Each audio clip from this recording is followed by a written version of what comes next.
कल्पना कीजिए, घनघोर बारिश की एक रात, एक छोटा सा शिव मंदिर।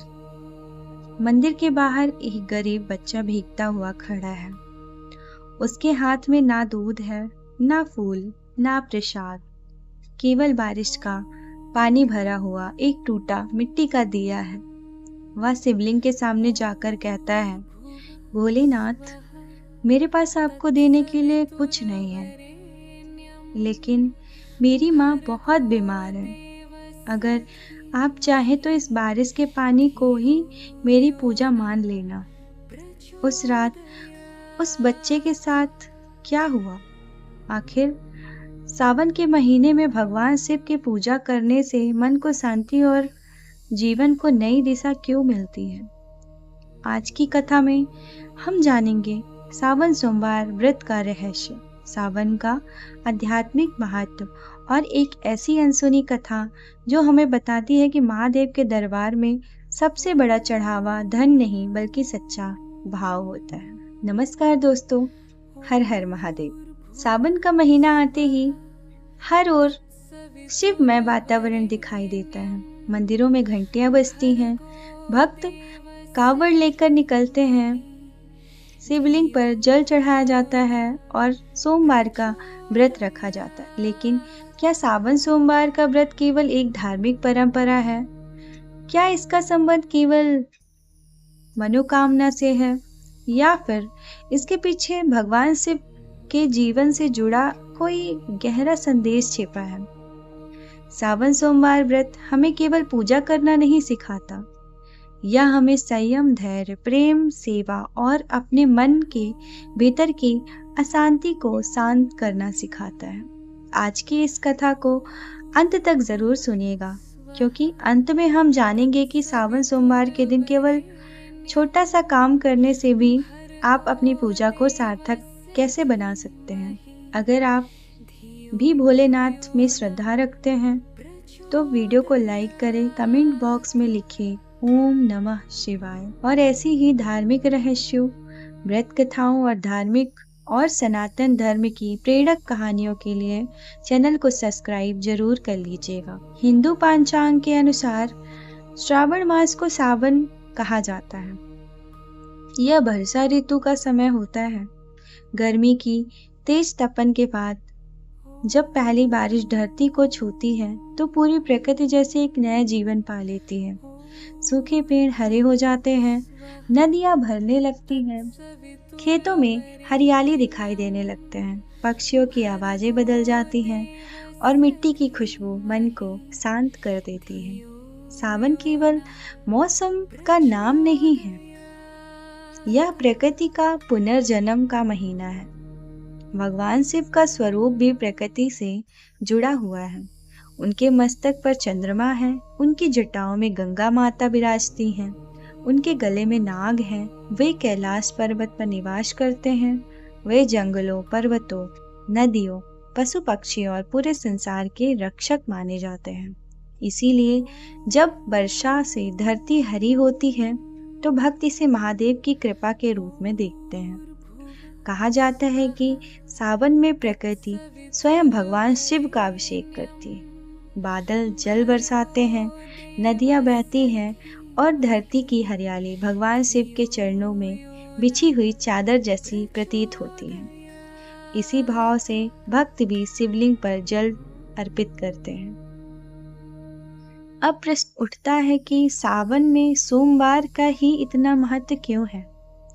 सोमवार का संबंध चंद्रमा से माना जाता है। चंद्रमा मन का प्रतीक है। जब मन परेशान हो, जब जीवन में चिंता हो, जब रिश्तों में तनाव हो, या जब व्यक्ति निर्णय नहीं ले पा रहा हो, तब उसका मन चंचल हो जाता है। भगवान शिव के मस्तक पर चंद्रमा विराजमान है, इसीलिए उन्हें चंद्रशेखर भी कहा जाता है। मान्यता है कि चंद्रमा को एक समय श्राप मिला था, जिससे उनका तेज कम होने लगा। तब चंद्रमा ने भगवान शिव की कठोर तपस्या की। भगवान शिव प्रसन्न हुए और उन्होंने चंद्रमा को अपने मस्तक पर स्थान दिया। इस कथा का आध्यात्मिक अर्थ बहुत ही सुंदर है। जब मन आत्मविश्वास कम हो जाए, जब जीवन अंधकार जैसा लगने लगे, तब भगवान शिव की भक्ति मन को फिर से प्रकाश दे सकती। सोमवार का व्रत हमें याद दिलाता है कि मन को शांत रखना ही पूजा है, अपने विचारों को पवित्र रखना ही पूजा है, किसी दुखी व्यक्ति को सहारा देना भी पूजा है। अब सुनिए उस बालक की कथा जिसका जिक्र हमने शुरुआत में किया था। बहुत समय पहले हिमालय की तलहटी में एक छोटा सा गांव था। उस गांव का नाम देवगढ़ था। गांव के किनारे एक पुराना शिव मंदिर था। मंदिर बहुत बड़ा नहीं था, लेकिन वहां का शिवलिंग बहुत ही प्राचीन माना जाता था। गांव में लोग कहते हैं कि जो भी सच्चे मन से वहां भगवान शिव को पुकारता है, उसे अपने जीवन को सबसे कठिन घड़ी में मार्ग जरूर मिलता है। उसी गांव में अर्जुन नाम का 10 वर्ष का बालक रहता था। उसके पिता कई वर्ष पहले संसार छोड़ चुके थे। उनकी माँ कमला गांव में लोगों के घरों में काम कर कर के उसका पालन करती थी। कमला बहुत दयालु थी। हर सोमवार वह मंदिर जाती थी, शिवलिंग पर जल चढ़ाती और कहती, हे भोलेनाथ, मेरे बेटे को अच्छा इंसान बनाना। इसके जीवन में चाहे धन कम हो, लेकिन मन में सच्चाई कम ना हो। एक वर्ष सावन के महीने में कमला बहुत बीमार पड़ गई थी। तेज बुखार, कमजोरी और भूख के कारण वह बिस्तर से उठ नहीं पा रही थी। घर में ना दवा, ना पैसे थे, ना भोजन का सामान। सावन का पहला सोमवार था। अर्जुन ने देखा कि उसकी माँ की आंखें बंद हैं और होठों पे बस एक ही शब्द है, भोलेनाथ। अर्जुन ने पूछा, माँ, क्या मैं मंदिर जाकर भोलेनाथ से कहूँ कि आपको ठीक कर दे? कमला ने कमजोर आवाज में कहा, बेटा, भगवान से मांगना नहीं, बस उन्हें अपना दुख बता देना, वह सब जानते हैं। अर्जुन के पास मंदिर ले जाने के लिए कुछ नहीं था। उसने घर में खोजा, ना फूल थे, ना फल, ना दूध। बाहर तेज बारिश हो रही थी। वह घर के बाहर गया। उसे एक टूटा हुआ मिट्टी का दिया मिला। उसने उस दिए को साफ किया और उसमें बारिश का पानी भर लिया। वह भीगता हुआ मंदिर पहुंचा। मंदिर में गांव के कई धनी लोग पूजा कर रहे थे।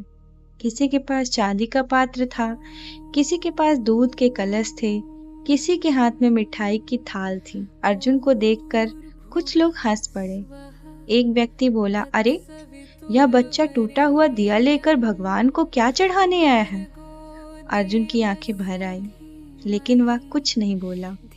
वह शिवलिंग के पास गया, धीरे से दिया रखा और बोला, भोलेनाथ, मेरी माँ कहती हैं कि आप सब जानते हैं। मेरे पास आपके लिए कुछ नहीं है। यह बारिश का पानी है। अगर आपको अच्छा लगे तो इसे स्वीकार कर लेना, और अगर मेरी माँ ठीक हो जाए तो मैं हर सोमवार आपके लिए जल लेकर आऊंगा। इतना कहकर अर्जुन रोने लगा। मंदिर के वृद्ध पुजारी ने यह दृश्य देखा। वे अर्जुन के पास आए और बोले, बेटा, भगवान को तुम्हारा दिया हुआ जल सबसे प्रिय है, क्योंकि इसमें तुम्हारी माँ के लिए प्रेम और तुम्हारे मन की सच्चाई है। पुजारी ने अर्जुन को प्रसाद दिया और कहा कि वह माँ के पास लौट जाए। रात में गांव में बहुत तेज बारिश हुई। अगले दिन मंदिर के पास वाली छोटी नदी उफान पर आ गई। नदी के किनारे एक पुराना लकड़ी का संदूक बहकर आया। गांव वाले ने संदूक खोला तो उसमें किसी यात्री के जरूरी कागज और कुछ धन था। गांव के मुखिया ने घोषणा की, जिसका यह सामान होगा उसे ढूंढा जाएगा। कुछ दिन बाद एक व्यापारी उस गांव में पहुंचा। उसने बताया कि बाढ़ में उसका संदूक बह गया था। व्यापार के कागज और धन था।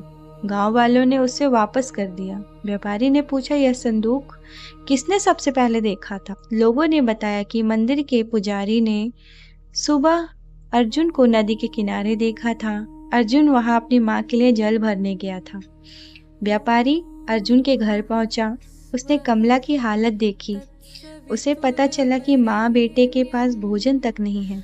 व्यापारी ने कहा, तुमने मेरे धन को छिपाया नहीं, तुम्हारी ईमानदारी ने मुझे मेरा सब कुछ वापस दिलाया है। आज से तुम्हारी माँ का इलाज और तुम्हारी पढ़ाई मेरी जिम्मेदारी है। कमला की आंखों में आंसू आ गए। अर्जुन ने अपनी माँ का हाथ पकड़ा और कहा, माँ, भोलेनाथ ने मेरा बारिश का पानी स्वीकार कर लिया। इस कथा का संदेश है कि भगवान शिव के सामने पूजा की वस्तु नहीं, पूजा का भाव बड़ा होता है। अगर आपको अर्जुन और उसकी माँ की यह कथा भावपूर्ण लगी हो तो कमेंट में लिखिए, भोलेनाथ भाव के भूखे हैं। वीडियो को शेयर कीजिए ताकि ये संदेश उन लोगों तक भी पहुँचे जो सोचते हैं पूजा के लिए बहुत धन जरूरी है। सावन सोमवार व्रत का अर्थ केवल भूखे रहना नहीं है। व्रत का अर्थ है संकल्प। आज मैं अपने मन को शांत रखूंगा। संकल्प की आज मैं किसी से कटु वचन नहीं बोलूंगा। संकल्प की आज मैं किसी जरूरतमंद की मदद करूंगा। संकल्प की आज मैं भगवान शिव का नाम लेकर अपने भीतर की नकारात्मकता को कम करूंगा। बहुत लोग सुबह पूजा करते हैं लेकिन दिन भर क्रोध करते रहते हैं। बहुत लोग व्रत रखते हैं लेकिन दूसरों का अपमान करते हैं। ऐसी पूजा अधूरी रह जाती है। भगवान शिव का जीवन हमें सादगी सिखाता है। वे कैलाश पर रहते हैं, भस्म लगाते हैं, सर्प धारण करते हैं और संसार के सबसे शक्तिशाली देव होते हुए भी अहंकार से दूर रहते हैं। इसीलिए सावन सोमवार का व्रत हमें विनम्र बनाना सिखाता है। यदि आप व्रत रख रहे हैं तो अपने घर में प्रेम बढ़ाइए। यदि किसी से मनमुटाव है तो उसे दूर करने का प्रयास कीजिए। यदि कोई भूखा है उसे भोजन दीजिए। यदि कोई दुखी है तो उसे प्रेम से 2 शब्द बोलिए। यही शिव भक्ति है। शिवलिंग पर जल चढ़ाना बहुत पुरानी परंपरा है। जल शीतलता का प्रतीक है। जल जीवन का प्रतीक है। जल मन की पवित्रता का प्रतीक है। जब भक्त शिवलिंग पर जल चढ़ाता है तो मन ही मन कहता है, हे महादेव, जैसे यह जल शीतल है वैसे ही मेरे मन को भी शांत कर दीजिए।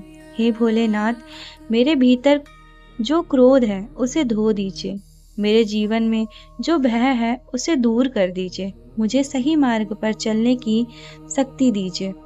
सावन सोमवार के दिन जल अर्पित करते समय कोई बड़ा मंत्र याद ना हो तो भी केवल श्रद्धा से ओम नमः शिवाय कहना ही पर्याप्त है। सावन सोमवार व्रत हमें भगवान शिव से जोड़ता है, लेकिन उससे भी अधिक यह हमें अपने भीतर की अच्छाई से जोड़ता है।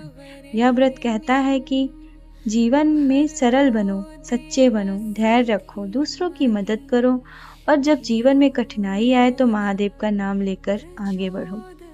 अर्जुन के पास केवल बारिश का पानी था, लेकिन उसके मन में प्रेम था, इसीलिए उसकी पूजा स्वीकार हुई। आपके पास चाहे बहुत कुछ हो या बहुत कम, भगवान शिव के सामने बस सच्चे मन से खड़े हो जाइए।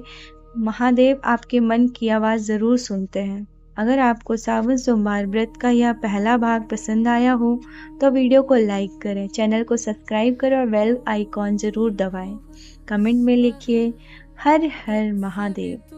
अगले पार्ट में हम जानेंगे समुद्र मंथन की वह भयंकर कथा जब हलाहल विष निकलने से पूरी सृष्टि संकट में आ गई थी और भगवान शिव ने संसार को बचाने के लिए विष का पान किया था।